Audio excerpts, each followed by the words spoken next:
Craig, it's always good to see you, my friend. The audience watching, it's always good to see you too, even though it's not really a back and forth thing, is it? But you do message us enough, and we do appreciate it. So keep watching, keep tuning in. We love you, Craig. Let's talk about this technology, because I know it's important to Okuma. I know it's important to the audience to understand just all the multitasking ability that a machine like this can give someone watching. Right, so with multitasking, you're mixing in turning and milling. Natively, this machine is a lathe. We call it a lathe. I'm a lathe AE. That's why I'm in front of this. But we add a milling spindle into the machine. This gives you more than what your live tools would on a lathe. It gives you a true milling spindle. It's a lot more bulky. We have 16 horsepower up there that we can mill with, 12,000 RPM.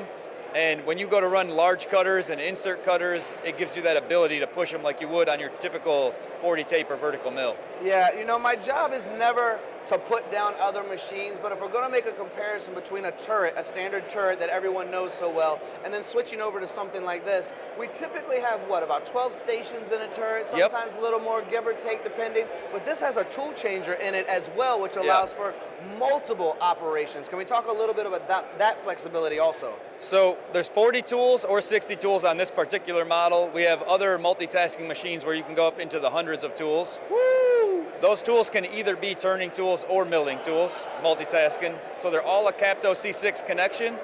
We either hold the tool stationary and turn with it, or we turn it on like a milling spindle and run it like you would end mills, drills, things like that. So I can only imagine, you know, as you talk, my mind gets creative because I'm always going into what's the next question I want to ask for the audience. But I can only imagine how many operations are being combined or how many different machines might have to be utilized to do what you're doing in this machine on a regular basis. Yeah, people usually will step from having a lathe and a mill into a turret lathe with live tooling. They'll start running tools in there and realize right away that it is more productive, but there's limitations. They're running the tool slower than they were on the mill.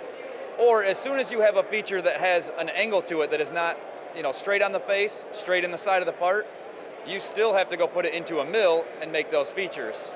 The other limitation you run into is what you said about turret stations. You either have 12 or 16, something like that, and you need to bring it into a machine like this. So this would be that next step up. This gives you either 3+2 machining ability or true 5-axis machining ability on both sides. So we've even had at this show actually somebody that is running 2 5-axis mills, a little bit bigger machine than this. They want to come in here and see their part being made over here, transfer over and do 5-axis work over here, but it's a mill part. The technology these days is so fascinating to me to know how much we can do in one machine. Now, something I want to talk about, because you said 3+2 or true 5-axis, and obviously this head on the inside rotates to work on both sides. Sometimes the conversation comes up from the audience where they'll say, well, are we losing any rigidity? Are we losing any accuracy? Are we losing any torque and horsepower? But all of those things remain in this small size looking head as well, right? Yes, Okuma build philosophy is we never put too powerful of a spindle on a bed. So you can, this is a 20 horsepower version, you can get 30 over here. We do not offer more than 15 horsepower over here because the way this W-axis is what we call it, comes over to pick off, there is not the rigidity to put a 30 horsepower spindle over there. So you're not gonna ever run into an issue where you're overpowering your cut and you have a quality loss there, right? The milling spindle, 16 horsepower. This machine is capable of using all 16 horsepower. You can run the spindle out where it needs to run and you don't have to back off for that, so.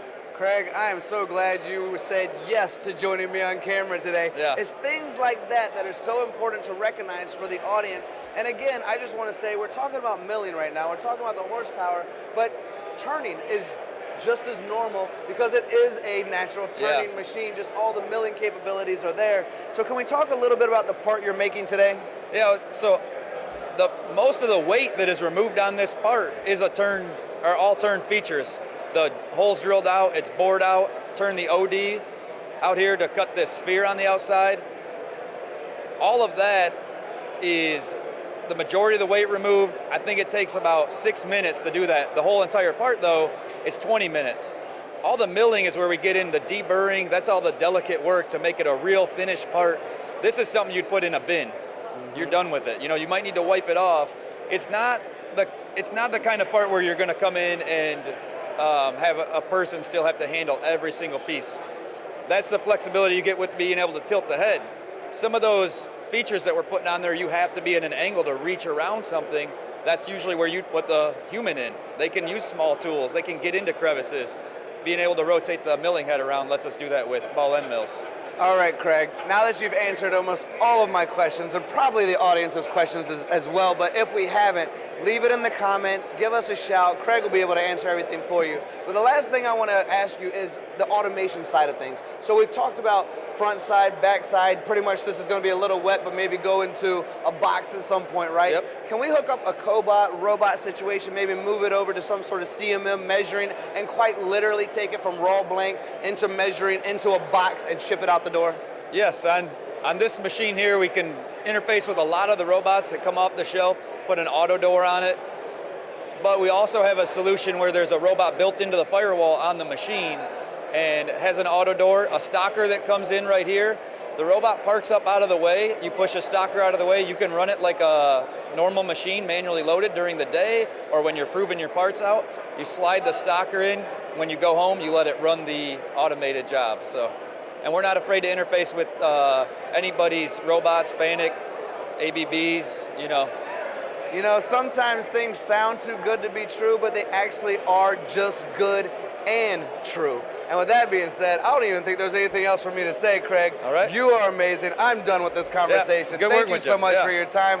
You are amazing as well, but I got to get out of here. What an interview by Craig. Wow, that was amazing.